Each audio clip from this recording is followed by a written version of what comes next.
Oh my god. Didn't know you could go right up to it.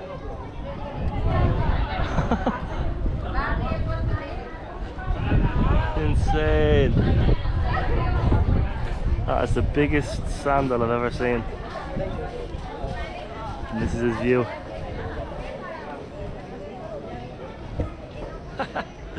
Unreal.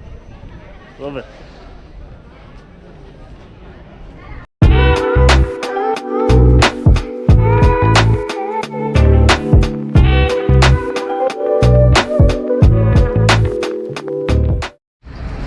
Good morning. Just leaving Ahmedabad, heading towards Kevadia. Going to the Statue of Unity. Can't wait for this. It's been one of my highlights to visit this statue. Biggest statue in the world. So yeah, I can't wait to explore the area and see the statue. Found out last night you can actually go inside the statue. So we'll look into that when we get there, see how we get on. But first, 4-hour train.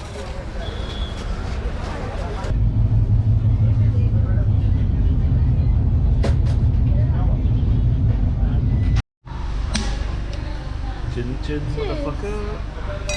Go easy on that. Awesome. Have to go for the tally. Look at this. Looks amazing. So I went for the baked mac and cheese. Just once. So nice. But it's amazing. Just and I don't care. It's not Indian. It's bread, papadons, and a lassi. Oh my god, that was so good. This is the Jagdish restaurant. It's just outside the train station to the left hand side. Absolutely banging. If you're hungry after the train, come in here.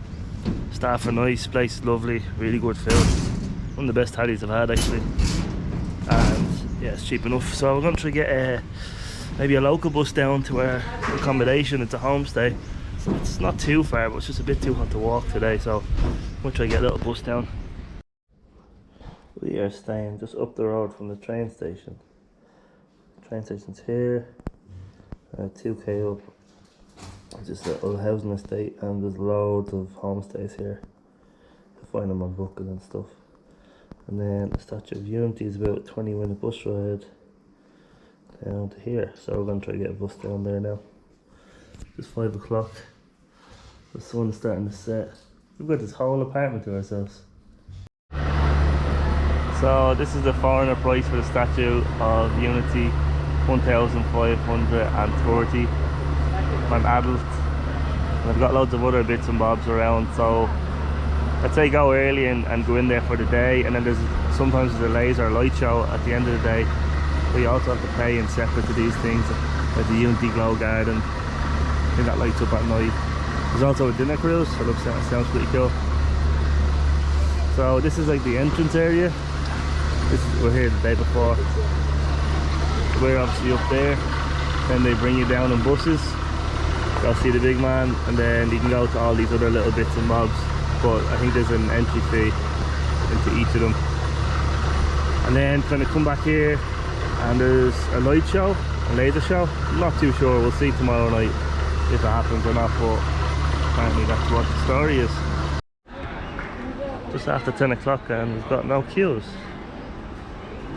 Don't know if we're just lucky or what's after happening. Now we just get these little shuttle buses down to the statue. There's heaps of them. AC it I think as well, hopefully. Nice air conditioned bus. Just coming up to the statue now. About 10-minute drive. It's getting bigger.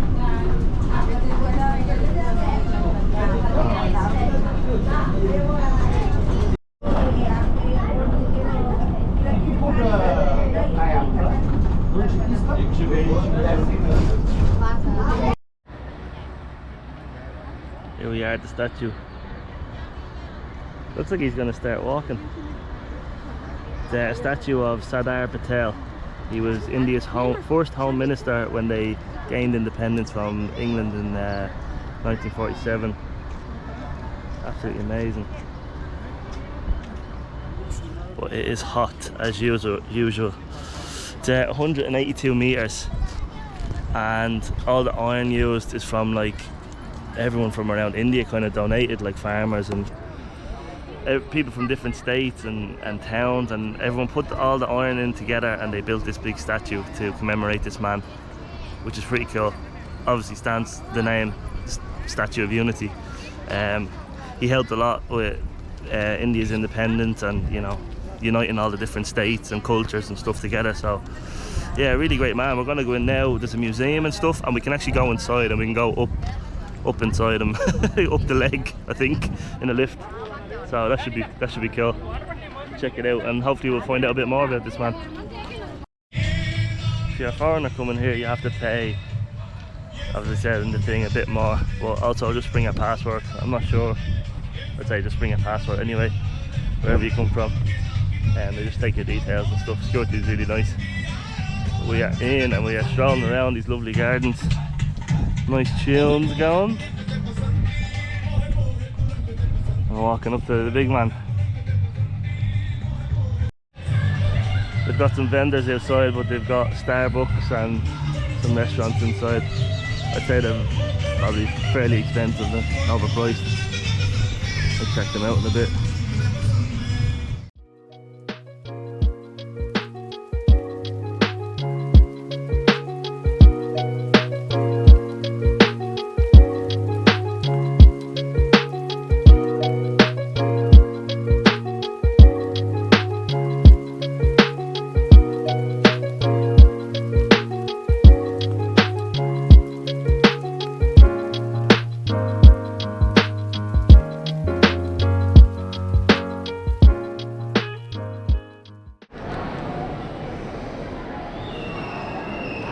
Here we are in this amazing air-conditioned museum. It's yeah, it's unreal, really nice. Can't get over the statue. Like, I was like, oh yeah, it's big, but obviously the closer you get, you're just like, whoa, like. So we're at the very base now. We're not actually at the statue yet. The base is where the museum is, and then we'll go upstairs, and then we'll probably start going up the elevator. There's actually a picture over here that will probably describe how it works better than how I'm describing it right now.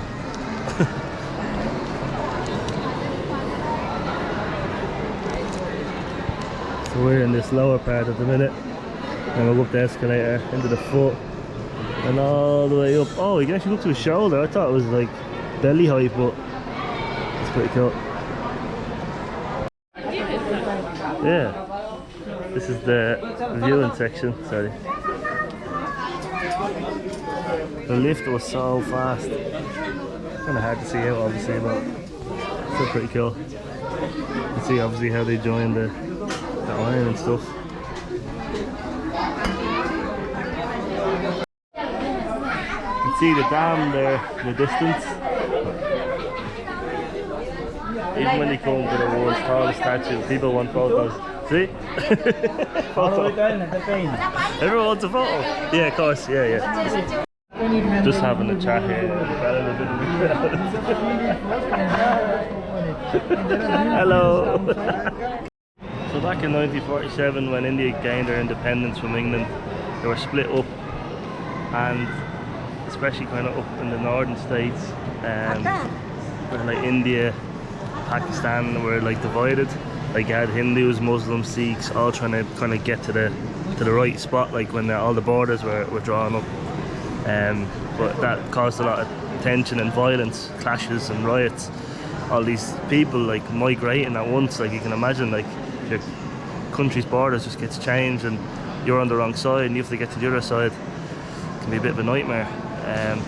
So Patel, the man we're standing in right now, he kind of just wanted peace and like wanted a bit of a peace treaty just for people to kind of move, and you know, I think it was 3 months it said there, 3 months just to kind of let people to do this, do their migrating and immigrating, and yeah, just like get everyone kind of get home safe, which is really good.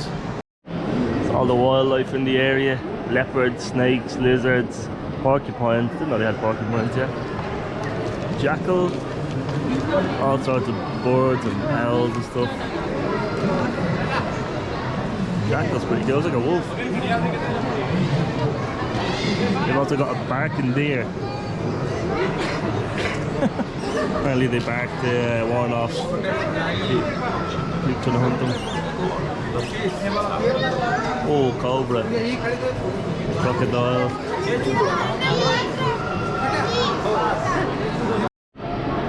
These are farming tools made of iron that would have been donated by thousands of different villages around, smelted down to make the beans in here.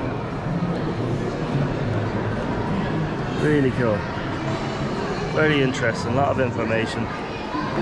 Takeaway is that this man did a lot for India, to unite India, to make peace and to make sure its people were safe and got along with each other no matter what religion or whatever you believed in, you know, which is pretty important. He's way ahead of his time, I think. But yeah, really cool guy. He was also a friend of Gandhi. Gandhi got him in to help him out with there was a labour strike, textile industry in Ahmedabad, and Gandhi called him in because he knew he could sort it out. And yeah, I think he said he was arrested like 6 times, like just freedom fighting, just doing all the good work, you know. Really cool. Just gonna head out now and try see how close we can actually get to the statue. We've been in the aircon too long. You can just see the scale of it here. Statue a little bit here, looks tiny compared to this fella. Just watch the video how they built it. Kind of did it in stages, piece by piece. Absolutely mad. Oh yeah, mad Statue of Unity.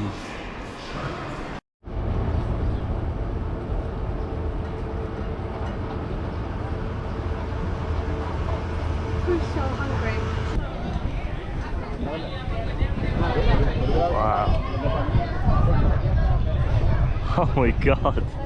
Didn't know you could go right up to it.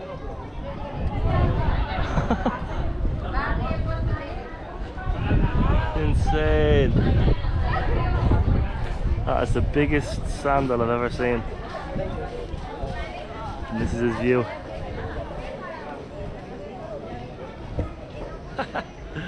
Unreal. Love it. You kind of see where like it'd be all different sections and it'd all be welded together. Detail, and even in his sandals. Deadly. Oh, it's a big toe.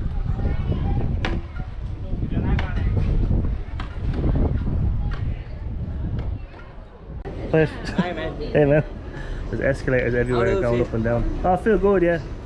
Really good. It's pretty hot. Yeah. Isn't it? The summer season of India. Yeah, really hot, man. So yeah, there's escalators up and down, and there's even escalators just going along here. You'll see now in a sec. So you'll see them. Really helps on a hot day. Yeah, they have those like escalators on the ground level that you see in the airport. They have them as well, which is handy for getting around. I think they also have golf carts, but that's, you know, if you're really struggling to get around. Look, Oh yeah. it's not got the lentils. It's got a little tally inside there, 300 for a tally. Pretty good. Well, a little bit expensive, but fill you up.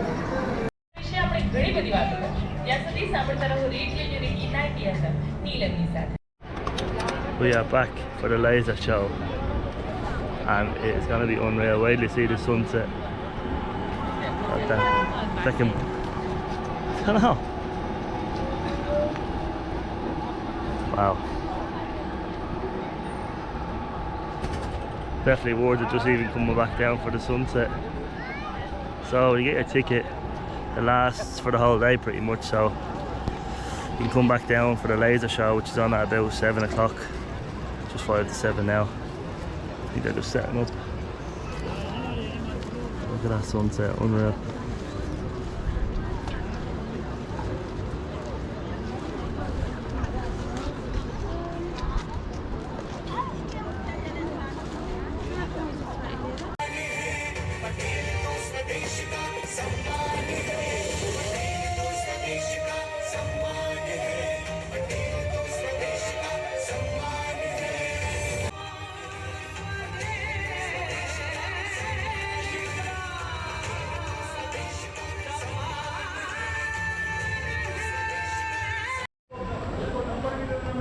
the best damn light show in town.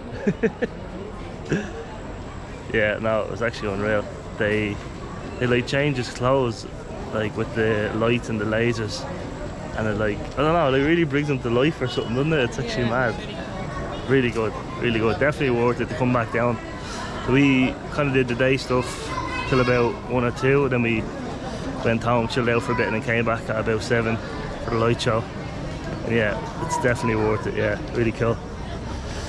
They do a little national anthem at the end, and they have his little Indian flag like draped over his shoulder. It really brings him to life. It's actually so cool. Like, check it out.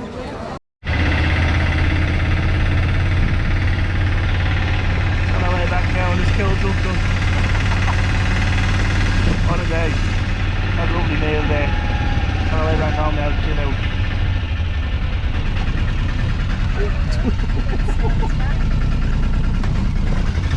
It's kind of one road in this town. Just goes up and down. Most of your paper tuk-tuk is under. They always try to haggle them down. You're on it.